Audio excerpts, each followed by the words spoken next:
Yeah, I for sure. I mean, but she's an early seed. Maybe the expectations on her are not as much as some of her other competitors because she hasn't been around. I would have expected there she would just went out and, I mean, she got half or got two. It doesn't matter. She would have gone for it a bit more at number one. But easy to say sitting here watching in hindsight. Okay, getting settled in on her opening pass of 30 meters. Former U21 World Slalom Champion, won that title in the Chapala in Mexico way back when. That is Annemarie Wroblewski. And with that, let's send it over to Chris on dockside. I know our guys on the team slalomed really good, and the other guys are shooters. So that's really good because I'm not the best at shooting guns. So I gave it my all, but it's not my best event. Hey, that's all right. You did great out there on the course. Always happy to have you here and see you ski. Thank you. Back to you guys. Here's Annemarie on pass number 2, 12 meters. One of our taller skiers coming into this event and looking very, very smooth out there, very self-assured. Yeah, she's looked pretty confident this year. All the way through to Worlds, having her first Open World Championships and making the finals. Yeah, no, I think she's always been able to have some big scores. She proved it a few years back when she won the Under-21 Worlds. She's been in and out of finals here and there, but it really kind of coming together this year and being really consistent and sort of earning her place and kind of believing that she deserves to be in each and every final. There's a spectrum of skiers, like how skiers feel about their skiing as far as like what they show outwardly. Like Freddie Winter's on one end of the spectrum for me. Like you can tell when he's frustrated, when it didn't go how he wanted. I feel like Annemarie sometimes is on the other end. Like even if she has a bad ride, she's just like, oh yeah, whatever, water off a duck's back, lets it go. And I don't know which one's right. I don't think either's right or wrong, but I do like that variety, and I think she's really well spoken. No matter how she skis, she doesn't really let it get to her too much. They say variety is the spice of life as we continue to look around the dock side, and we see Ali Garcia getting settled in and dialed into the task that will be coming her way very, very soon. Annemarie Wroblewski. Well, this is a must-run pass at 38 off. She's got down course a little bit there at number 2. She missed it in the second round. Picking things up at number 4, a little loose line. Pressure on 5 and 6.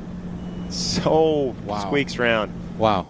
Our second skier threw 38 off, but yeah, it was a must-run pass. She has aspirations of getting on the podium this weekend for sure. So she needed to run 38. It's going to be towards the tail end of 39 or something at 41, we think, to climb that step and get in the top 3 this weekend.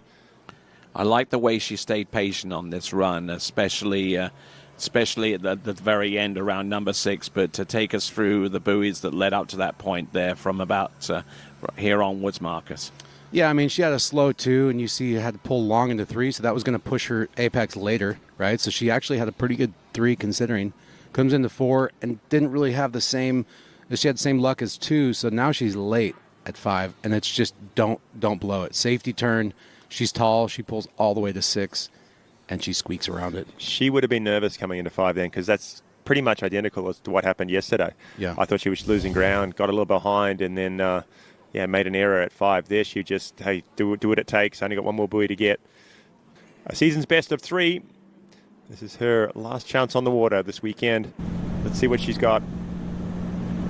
Here she comes, Annemarie Wroblewski. I like the gate. Oh, extending out just a little bit too much into buoy number 1 and inside number 2. Well, you see how short the rope is when you see a pass like that, right? It's just splitting hairs out there. Yeah, Brooke Baldwin having difficulty around number 1, but being the lefty, she was able to cut and get around number 2. Annemarie also having an issue with 1, but not in a position to get much of speed. And with at 39, there's no room for a pause off the buoy, especially to that extent. I thought she was pretty good in the 1. I feel like she might have just paused a little bit through the finish of that turn and didn't really initiate. Kind of like what Brooke said. She didn't really go for it. Yeah, Brooke said in the interview, hey, I chickened out.